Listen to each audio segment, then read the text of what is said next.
All right. Welcome back to the podcast, Vanessa. Thank you for having me. Yeah, I'm glad we could get together and chat about the new book. But we did do an interview we were just talking about a year ago, maybe a little over a year ago, about your first book and your blog. And so we'll probably touch on that a little bit, catch people up, and then dive into the new book. So can you just tell people a little bit about you? Sure. I'm Vanessa. I'm from Wichita, native. Grew up on the southeast side of town, just always very prideful about my city. And I was involved in writing from an early age, I guess, I don't know, from high school journalism on through college. Got that journalism degree and never quit wanting to write about anything and everything. I really turned my thoughts to like tourism and how can I support my city. And that's what inspired the book. Yeah, I love that. Somebody asked me, I was doing a talk a couple weeks ago, and somebody asked if I consider myself a journalist. And I said not a capital J journalist, but a lowercase j journalist. But do you consider yourself a journalist?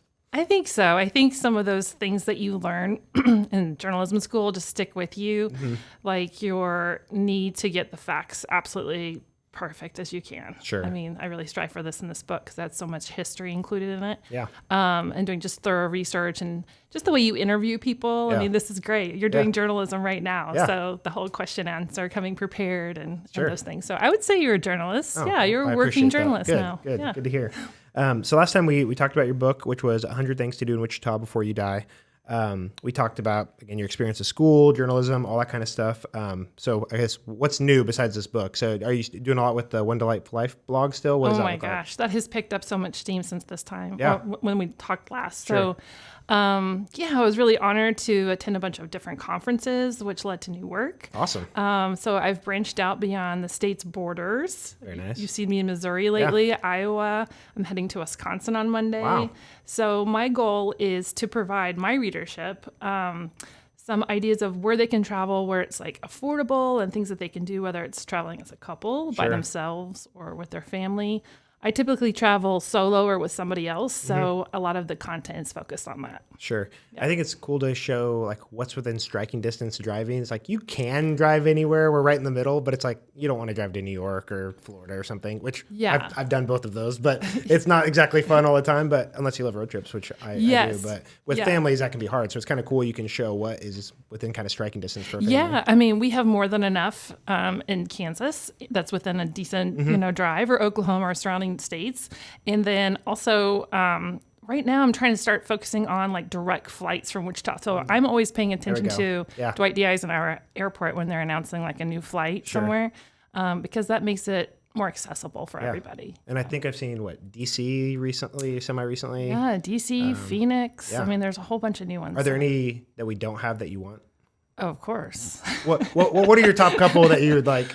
Oh, man. Okay, so regions of the United States I want to explore that I haven't yet would be, I want to go to the Northeast, like the far Northeast. Like, I don't think we'll ever have a direct flight to, like, Maine, but, I mean, what if we did? Yeah. I'll be there. That'd be amazing, yeah. I don't know. No, we don't have direct flights to, like, Boston I was about to say, or anything like that. Gosh, just more of the country. Like, if you put it there, I'll probably take it. For sure. Yeah, I love that. They keep expanding. So, and it seems like we're breaking records every year. So I think we'll probably continue to get more flights. No, tourism is hot again. It is. It's good to hear after COVID. So I want to talk about, how do you balance like social media management? I don't know if you do that anymore, versus your blogs versus now books. Like, how do you balance all of that? I don't know. That's the quick answer. So I'm doing less social media management for clients now, because I've turned my focus to what I do a lot of, which is writing and travel writing. Sure. I still have a client or two, but so you ask about balancing time or managing time.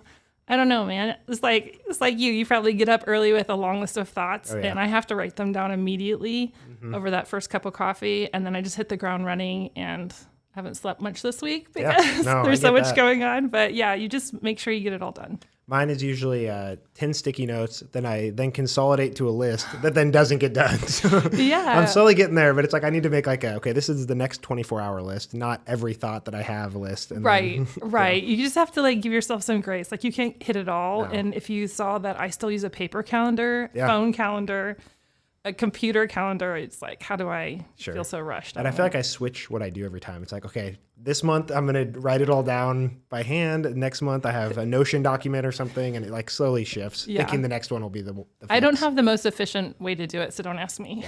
I don't know if anyone does. I think people pretend that they do, but I don't think anyone actually does. So that's interesting because I think last time we talked, you said you were kind of 50-50. I think it was 50-50 social media management versus that. So that's interesting how that's kind of changed. I took a chance on myself. I went all in, and it's a business that I'm running on my own. I partner as an independent contractor for all of my travel gigs and writing opportunities. So just like writing this book, it's a hustle and grind. Yeah. But the more you do it, and you just decide like what has the best ROI, and is it worth driving hundreds of miles for that kind of trip? It's just all those things factor in. For sure. Do people come to you? I guess, is it mostly inbound or outbound as far as like some of those travel gigs? Are you reaching out to Wisconsin, visit Wisconsin, or are they reaching out to you? How does that look? Yeah. So this has been an eye-opening experience in the last year. So having gone to conferences, I've learned that there are PR agencies that you work with or through when you want to do press trips and media trips. So those people get to know of my name and they reach out to me, which is great. Yeah. And then when it comes to just like towns, chambers, CVBs, economic development groups, whatever, they often hear of me because I've done work for somebody they knew. Sure. And they reach out.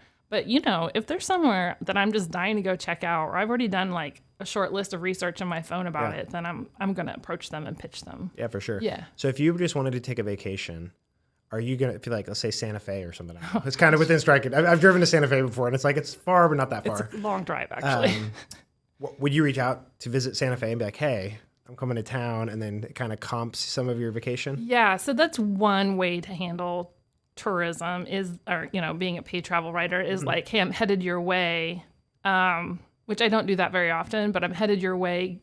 So once I'm there, let me send you a proposal for X, Y, and Z, and we'll have a meeting and we'll go from there. Nice. Highlighting the things they want to highlight. But you bring up a point. I thought you were going to ask a different question was, we'll answer that one do you just go on vacation and not cover anything? Yeah, can you? Can you turn it off? Not really. Okay. No, I'm always taking pictures, right? Yeah. And very few get shared on my own like personal Facebook. Sure. The rest becomes content for some future article I could write or something like that. I always tell Candace, my wife, when we're out to eat or whatever, I'm just like, I'll take 5 seconds and take a quick clip of the place or whatever. And I'm like, we may or may not post it, but I'm like, everything is content. That's like, you just gotta go ahead and have it, and then you have it. So yes. And people appreciate it when you pull it out on like that random holiday or whatever it is. You're like, how did they get all of this? Yeah, for sure. Because it never stops. And I always try to double up. Like if I'm meeting, I don't know, a downtown apartment or something, and there's a coffee shop next door, I'm like, well, might as well hit that before I head back to the office because I'm like, I'm already down here. So our partners must just be like, again, can you please stop this? Well, Candace helps me with the reels that we make. And so she's like, you have how many clips? Like 6 different places I have to make reels for? She's like, can you just tell me as you go? Yep. But yeah, it's funny. Good for us though, right? Oh yeah, for sure. We're doing our due diligence. That's our job now as journalists. So last time we talked too, you mentioned that travel writing and everything else has made you more adventurous. Has that continued? Would you consider yourself a lot more adventurous? Oh, definitely. I just scheduled a post. I think, what is today? I don't know. It goes out this week on my Facebook page for One Delightful Life. And I just had this thought, like, what are some of the things lately that I've done for an article or for a social media influence gig that I would not have done? Mm-hmm. Okay. So one of them, I just started thinking about it. So I recently went to Fantastic Caverns in Springfield. Yes. Yeah. And that was hosted by the city. And I would never go into a cave because I have 2 major fears: closed spaces and heights. Mm-hmm.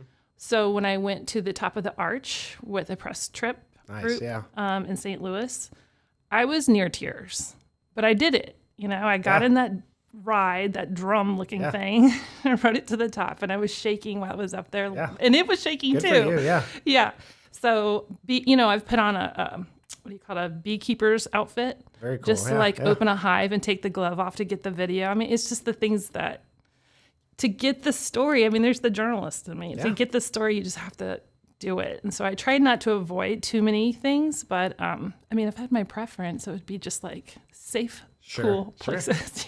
No, that's good for you though. Pushing the boundaries and stuff. And how tall is the arch? Like 300 feet, something like that? Oh my gosh, I've just blocked it out. I don't remember how tall it is. It's for on reference, my blog. The Keeper of the Plains is like 44 feet tall. So I know it's like way bigger than that. Yeah. I haven't been at the top, but we went there for Arch Madness when I was at Wichita State, and it was huge. And that's why it's an architectural marvel because it's all like equally supported on its way up the way it was built. Yeah, it's so cool. I always joke with my brothers that we should make the keeper of the plains. Like, I love the keeper. Yeah. Let's make it 5 times bigger.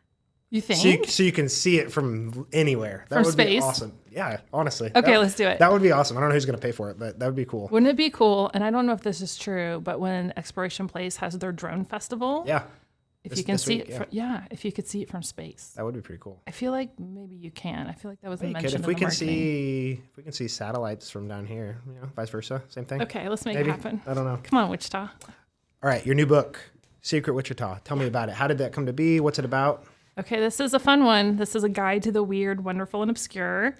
It is a series that Reedy Press puts out. Okay. Insert Wichita as the city. Sure. And after the success of the first book, they asked me, is it too soon to ask you to write Secret? And I was like, nope, because I already have some notes on my phone about some things that didn't fit in that first, kind of book. Sure. So this one is very different. So anybody who bought the first book noticed that it's a flippable guide, and it's written in an enthusiastic tone, and I did pick all the content of 100 plus things in it. But this one is more of a thorough write. So each entry, and there's 84, has some background information or some historical, notes about it. Sure. All the photography is my own.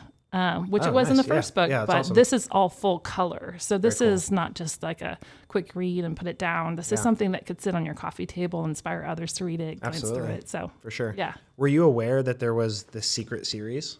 So yes. I didn't know about the 100 things before you wrote yours, and then I saw there was like a Kansas one and some other ones, but I didn't realize there was a secret series. So yes, I definitely knew that. A lot of people, when they picked up my first book, would stand in front of me and they said, excuse me, they'd say, you certainly put the Wichita troll in this book.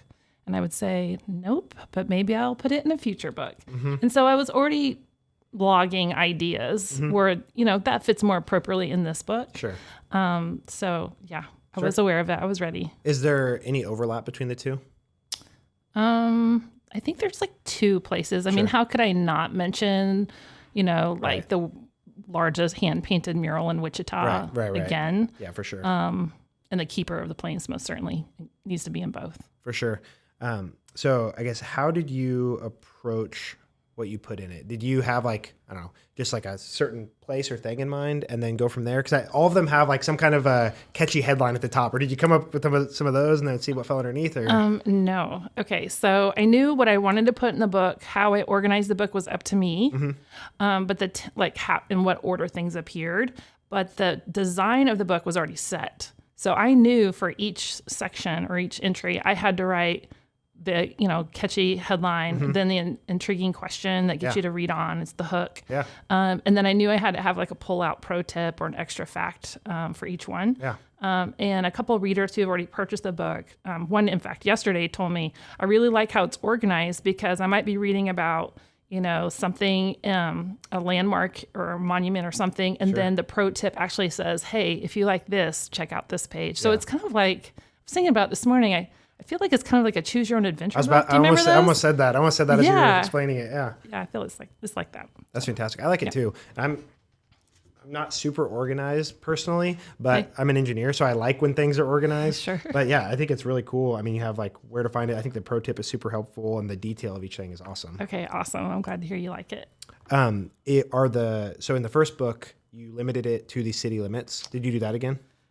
Oh, gosh, that is a great question. You're right. I did do that in the first book. People were like, what about Tanganyika and Goddard? And I was like, it's called Wichita. Yeah, it is just Wichita.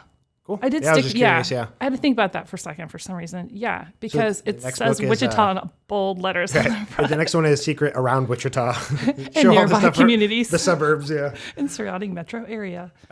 What surprised you the most? What in here did you have no idea about, or was there anything, or did you kind of have a rough idea of most of the stuff beforehand? Before you started doing research? Oh, no. Like, I had a rough idea for some things, but then it's like when you're cruising around town, you're like, hold on a second. Yeah.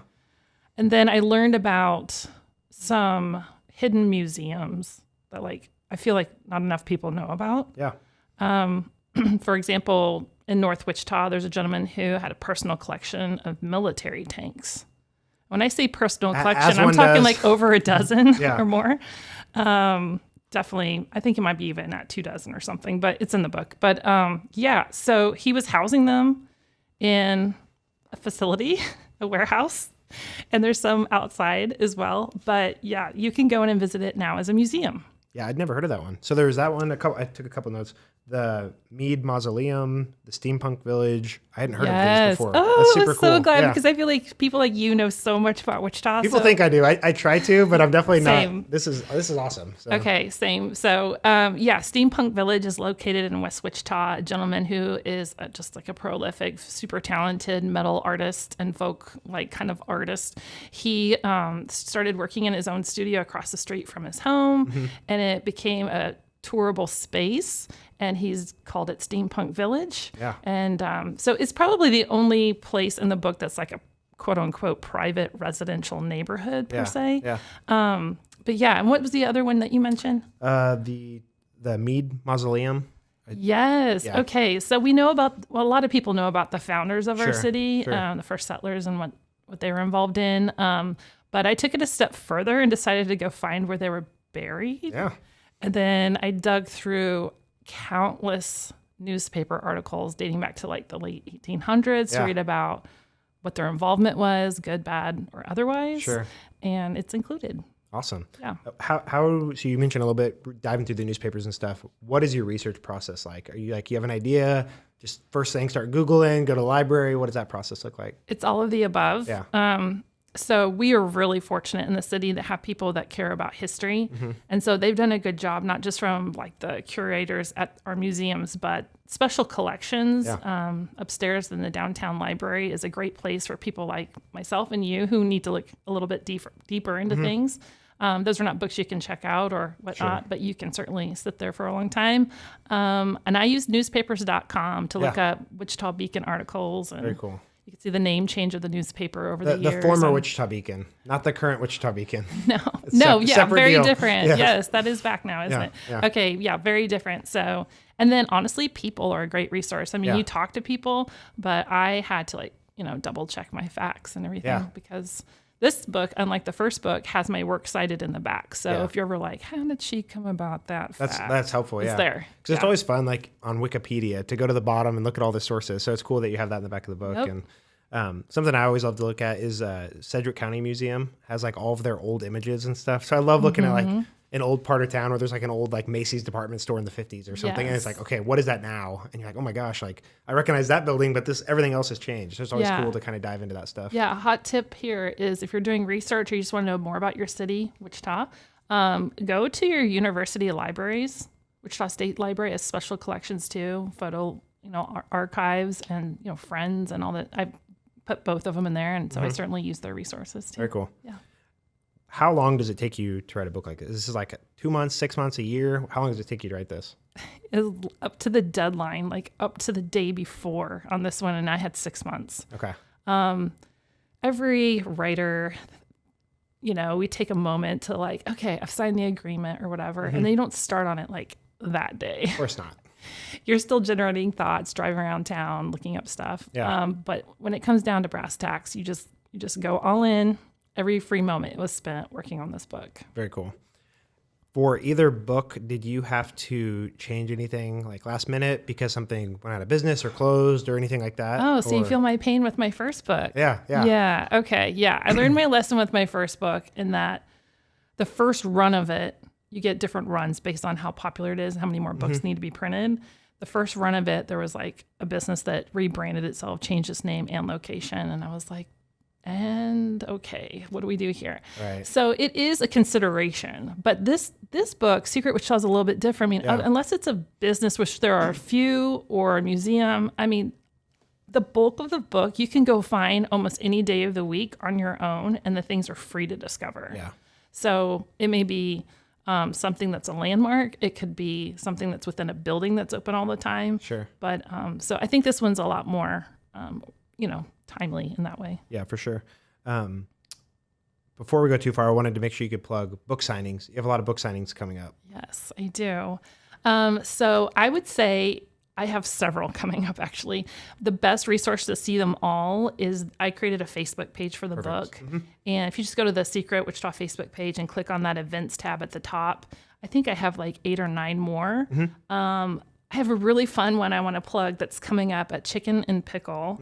I believe it's on Sunday, October 1st, and it's during brunch and bingo or bingo and brunch. Yeah. Have you ever done that? I have not, but I know all about, I've heard it's awesome. Yeah. Gosh, it is so much fun. Okay, so it's free to play and you can win really awesome prizes. Yeah. I'll have a table over to the side like I did with the last book, generated a lot of traffic. And I want to give a little shout out to Visit Wichita because they supplied a huge giveaway basket full of lots of Wichita stuff. Perfect. Yeah. So I'll be giving that away. So all you have to do is show up, enter the giveaway. Perfect. We'll definitely have to plug that for you. If you had to pick just 2 or 3 places that people should go check out, if you had to pick out of the whole book, I saw your book. It had a lot of notes. Do you have any that you would just kind of off the top of your head? You mentioned a couple. Okay, pass me the book. So I want you to visit all of them, obviously. Of course. So we're just I'm going to switch this up on you. We're just going to spin it. Okay. So this is one I really like. I'm just doing it random. The book is random. Perfect. In essence, right? Yeah. Okay. So this is Tiny Town. So what if it was possible to flash back to the 1950s Kansas in the 1950s in the blink of an eye? So this is an exhibit that's permanent at Exploration Place. And it's the Kansas in miniature because all things miniature are weird, wonderful, and obscure. Of course. Okay. So that's a good one, right? That is a good one. We'll do one more for the sake of time. Okay. I have lived here all my life and I feel like I've been to pretty much I have been to every park at this point, just even for a minute, right? But I didn't realize that at O.J. Watson Park, since I had last been there, that there's a yellow brick road. Yes. Okay. Yes, I mean, that's fun for families too, very cool. right? Yeah, that's a great one. And out there, artist Catherine Conrad painted an awesome mural. So there's more into why it's there and what you can find while you're also there. I love that. Yeah. I think one of them, which I randomly came across it a couple years ago when we were at, I can't remember the park name, down in Riverside. Is it Riverside Park maybe? Riverside Park? With the little rocks. I can't remember. It was like solar calendar or something like that. Yes, that's super cool. In the book. Yeah, I saw it. I was flipping through the other day. But I didn't realize I was there until a couple years ago. So I think that'll be another one that people kind of find interesting. Some people call that the Stonehenge of Wichita. Yeah, there we go. Other people prefer it to be called like just, the solar calendar. Yeah. But it was created by a group of artists specifically to are mentioned because they were the leaders of that project. Sure. And they've put their thumbprint on other things in our city. So I also talk about that. Oh, perfect. I love that. If you had to pick one restaurant and recommend a meal from that restaurant, where would you pick? Where did this question come from? That's just out of the blue. Oh my God. Okay, I'm going to stick with this theme, okay? For me, and I was just there recently for a press trip, I think Prost over in Revolution is really fun, okay? Because where else can you immerse yourself in German culture in our city? I don't think there's anywhere else. No. And, there's a big history about German culture in Kansas. So it's a great place to go because it's highly interactive. I mean, you can go on Oktoberfest, which is coming up. Yep. And there's flags and just authentic artifacts, and there's always imported beer and great food. So absolutely, yeah. Yeah. Great pick. Prost. I've got a couple other questions, but what else should people know about your book that I didn't ask? Oh my goodness, that it's fun. I think it's really fun. It is very fun.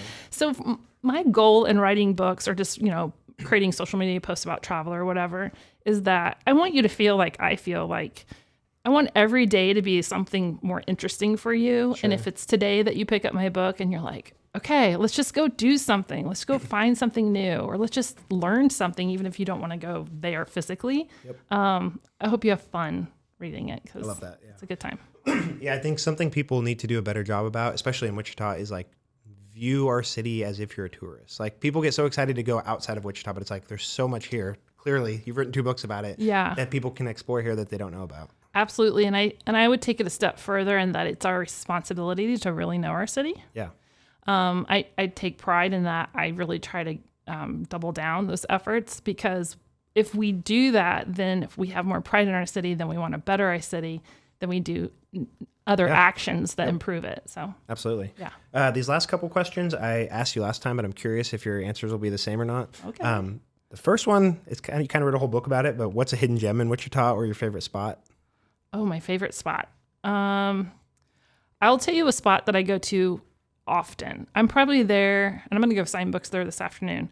I'm probably there every 3 months, is the Wichita Sedgwick County Historical Museum. Yeah. And even on Wednesday, like every Wednesday in September, even this week, they have, live music out on Heritage Plaza Park. So I go there because they have rotating exhibits, and then there's always something more to learn about, where we live. It's all there. Absolutely. I love that. What would you improve about Wichita? Oh, boy. And I remember your last answer. I listened to the podcast yesterday, so I'm curious if you say the same thing or not. Well, since the last podcast, I feel like we did get that huge. Well, we talked about this. I wanted an amusement park. Yeah, you nailed it. I have the Joyland T-shirt still. I wear with pride. And by the way, there's another roller coaster that wasn't at Joyland mentioned in my book. If you haven't caught that one yet. Yep, I was reading that yesterday.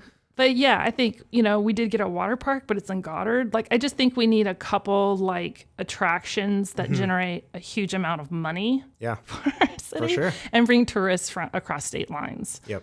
We have, Interest Bank Arena, and we have some other venues that bring in people from far away, but I think we could add more opportunities. For sure. I was thinking, we talked about it last time, but the stuff the Exploration Place is doing hopefully is kind of a gathering place-esque thing, so that would help.